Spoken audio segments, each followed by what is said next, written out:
श्री गुरुदेव दत्त। काल चक्र अपने हिसाब से गतिमान है।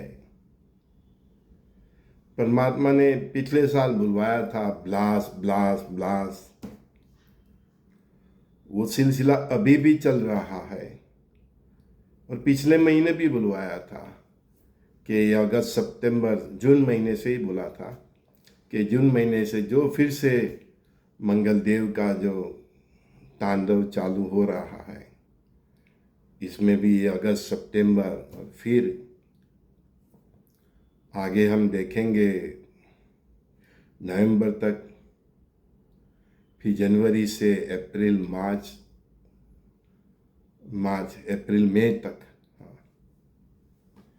तो काल चक्र तो अपने हिसाब से चल ही रहा है। परमात्मा के जो भी इंटेंशन है, उनके जो भी प्रोग्राम है, नवसर्जन के लिए उनकी जो भी लीला है, उसे हिसाब से ये पूरा ब्रह्मांड उनको सपोर्ट कर रहा है। ब्रह्मांड सपोर्ट नहीं करेगा तो कौन करेगा? परमात्मा की लीला है, कल की रुद्र भगवान की लीला है। उसमें प्रकृति भी उनका साथ दे रही है।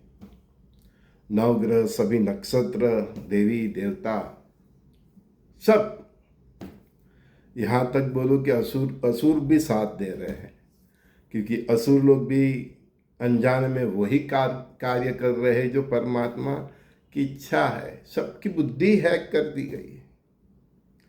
पिछले 15-20 दिनों से हम देख रहे हैं कि यूरोप के कई जंगलों में आग लग रही है, वो भी लाखों एकड़ में लग रही है। और आज वाशिंगटन का भी न्यूज़ है कि 2.5 लाख एकड़ में आग लग गई है। उधर तो ज़्यादातर लोग लकड़ी के मकान के शौकीन हैं, तो कई लोगों के मकान स्वाह हो गए हैं। आज की न्यूज़ देखे तो करीबन 700 बिल्डिंग तबाह हो गई है। हजारों लोग मतलब अपना सब कुछ गंवा चुके हैं। और इधर देखो तो ट्रम्प साहब सीज फायर करते करते फिर हमला कर देते हैं। 10-15 दिन करते हैं, फिर थक जाते हैं, कुछ रेस करते हैं, कुछ शस्त्र सरंजाम की व्यवस्था करते हैं, कुछ सोचते हैं कि साला इतना भी कर रहा हूँ, कुछ रिजल्ट नहीं मिल रहा तो क्या करूँ, मैं तो कहीं रसिया की तरफ फंसने तो नहीं जा रहा हूँ। भगवान की ऐसी चाल है कि जो भी एक बार फंसता है वो निकल नहीं पा रहा। अब देख लो, चाहे अपने आप को कितना महाबली समझे, वो रसिया 2022 से बिजी है, आज तक वो नहीं निकल पा रहा। 2023 से इजराइल अपने आप को कितना होशियार, इंटेलिजेंस उसका सबसे नंबर 1, तो वो भी आज तक नहीं निकल पा रहा। और सबको सलाह देने वाला, इन सब की मीटिंग करवाने वाला, मैं ये युद्ध रोक दूंगा, ये युद्ध रोक दूंगा, वो खुद युद्ध में जाके फंसा। तो परमात्मा की लीला को समझना बहुत मुश्किल है। तो इसीलिए तो मैंने आपको एक शॉर्ट फॉर्म दिया कि रोड पे मत उतरना। जस्टिस के लिए लड़ना है तो आगे बहुत कुछ रास्ते मिलेंगे, लेकिन अभी आप तय ही नहीं कर पाओगे कि आप जिसके आगेवानी में लड़ रहे हो वो भी तो सही है। आपका यूज़ हो सकता है, लेकिन एक क्वालिटी आप जरूर रखना, किसी भी पराये मंदिर, मस्जिद, गिरजाघर, चर्च को, प्रार्थना स्थल को नुकसान मत करना। पराये धर्म की माता बहनों को, भाइयों को अननेसेसरी नुकसान मत करना। सभी इंसान वही परमात्मा के अंश है, ये समझ लेना। और जितने भी प्रेयर स्थल है, चाहे किसी भी धर्म के हो, उन सब की अपनी अपनी क्या सोच है वो उन पे छोड़ दो, लेकिन वो सब प्रेयर स्थल का मालिक भी वो ही है। ये दो काम आपने नहीं किए तो आप सरवाइव कर पाएंगे। साथ में शुद्ध सात्विक जीवन और चरित्र संभाल के जीना। आपने देखा दुनिया की महासत्ता और अपने आप को भी महाबली समझने वाला इज़राइल, अमेरिका, रसिया, वो खुद किसी भी जंग से बाहर नहीं निकल पा रहे। अमेरिका खुद अफगानिस्तान से भागा, कहाँ कहाँ से भागा, इतना सबक मिला फिर भी नहीं भाग पा रहा। और ये ड्रोन का आविष्कार ही परमाणु युद्ध करवाएगा। बड़े बड़े महाबली राष्ट्र को इतना परेशान करेगा, छोटे छोटे ड्रोन से छोटे छोटे देश, कि उसको मजबूरन में आके अंतिम प्रहार परमाणु अस्त्र का इस्तेमाल करना पड़ेगा। तो हम धीरे धीरे, आगे भी मैंने बताया कि हम परमाणु युद्ध की ओर बढ़ रहे हैं। अभी तो फिलहाल हम सबको यही इंतज़ार रहेगा कि फाइनेंशियल बम कब फूटता है। सबके फूट रहे हैं, सब अपनी अपनी जीडीपी के हिसाब से ऐसा वैसा करके संभाले हुए हैं, लेकिन ये लंबा नहीं चलने वाला। ये साल नहीं तो अगले साल, अगले साल नहीं तो अगले साल ये फाइनेंशियल बम और ये परमाणु बम फूटने ही वाला है। मैंने आगे भी बोला था, फिर आज रिपीट कर रहा हूँ, आपकी परदेश में कोई इमेज नहीं है। अब चाहे कितना भी अपना वतन समझ के काम करोगे, रहोगे, बरसों से रहोगे, आपके फादर, उसके फादर, कई लोग 80-100 साल से हैं, लेकिन आज भी समाचार में है कि ब्रिटेन के अस्पताल में भारतीय स्टाफ के साथ वंशीय भेदभाव का व्यवहार किया जा रहा है। भारतीय स्टाफ को बंदर और ये डरती इंडियंस ऐसा बोल के अपमानित किया जा रहा है। कई ट्रक ड्राइवरों को भी इसका अनुभव है, कई टैक्सी ड्राइवर को भी है। और मेरे तो एक रिश्तेदार जो आईआईटी में बड़े प्रोफेसर है, वो कई बार इन लोगों की इंजीनियरिंग और कॉलेजों में पेपर सेट के लिए जाते हैं, वो पेपर निकालने के लिए उनको बुलाते हैं, तो उनको भी इनका ये व्यवहार का अनुभव हुआ है। उनके मुंह पे थूकते हैं, उनके सामने गाली देते हैं। तो ये बात केवल कहीं सुनाई नहीं है, हमने तो, हमारा परिवार का वो मेंबर है, तो हमने तो वो फेस किया है। फिर भी सबको डॉलर और पाउंड सब बहुत प्यारे हैं तो जाते हैं। हमारे देश की भी परिस्थिति कुछ ऐसी रही कि कई लोगों को अच्छे जीवन के लिए, परिवार की अच्छी सुखाकारी के लिए विदेश जाना पड़ा। जाने में कोई बुराई नहीं थी, बुराई वहीं से स्टार्ट हुई जब से आपने उनके संस्कार को स्वीकार कर लिया। परमात्मा ने आपको भेजा, पूरा पृथ्वी लक्ष्मी माँ है, कहीं पे भी रहो, लेकिन अपने संस्कारों को सजीवन रख के रहना था।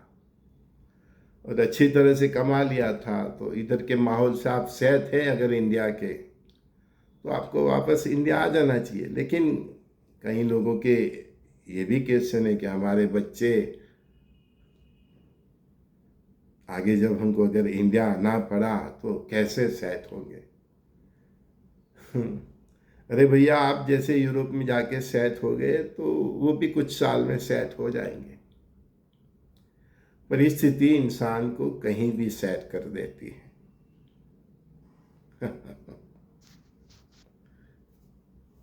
बांग्लादेश की शेख हसीना जी ने इच्छा जाहिर कर दी है कि मैं बांग्लादेश वापस लौट रही हूँ। अभी जाने का सही समय नहीं है, किसी को उनको बताना चाहिए। जैसे पाकिस्तान में प्राइम मिनिस्टर और प्रेसिडेंट के साथ होता है, वैसा उनके साथ भी हो सकता है। उनकी जान पे आ सकती है, लेकिन कौन बताना जाए। मैं तो एक साधारण से इंसान हूँ, मेरी बात उन तक कौन कौन पहुँचाए। उनको नहीं जाना चाहिए, क्योंकि आगे बहुत कुछ होना है, उसमें उनकी बलि ली जा सकती है।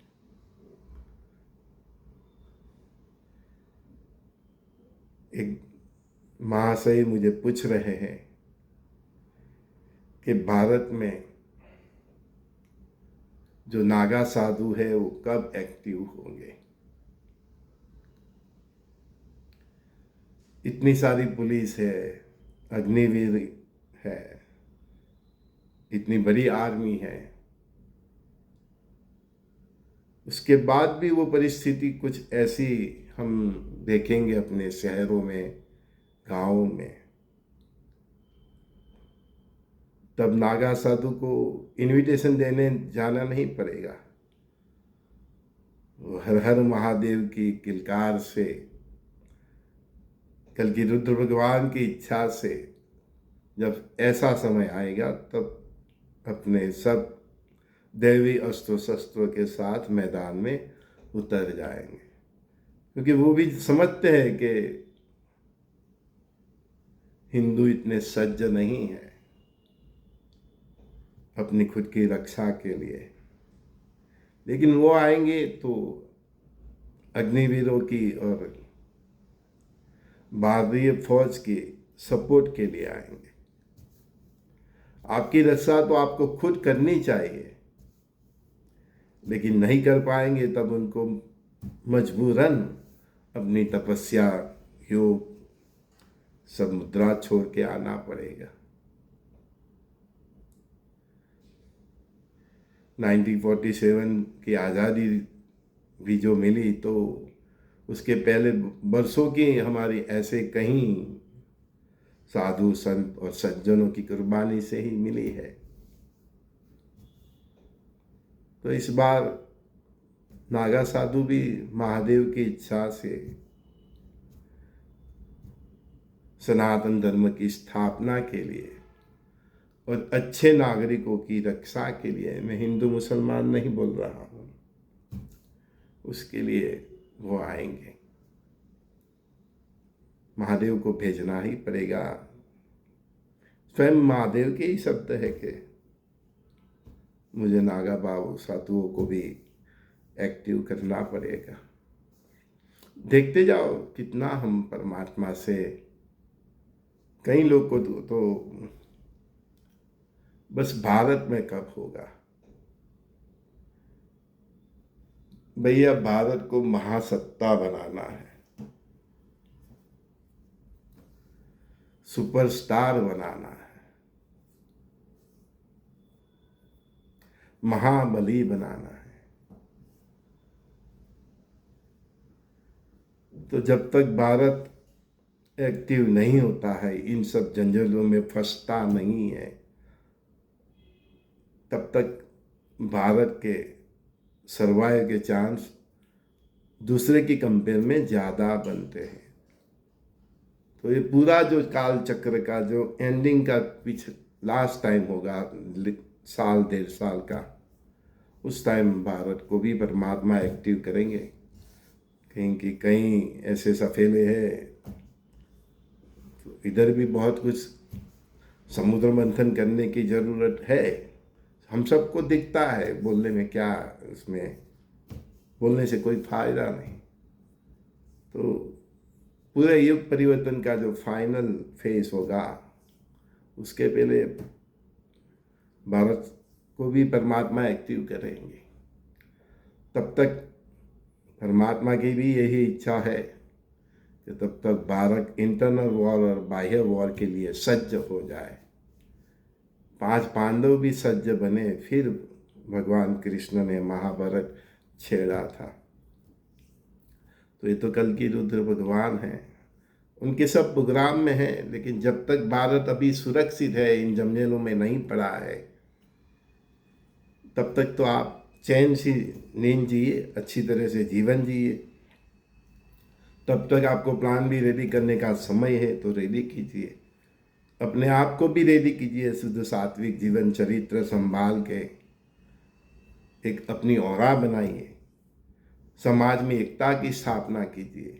तो जो कुछ करना है उसके ऊपर ध्यान दीजिए, बाकी तो जो परमात्मा की इच्छा है वो परमात्मा करेंगे। संजय दस्ती का सभी दोस्तों को बहुत बहुत प्यार। श्री गुरुदेव दत्त।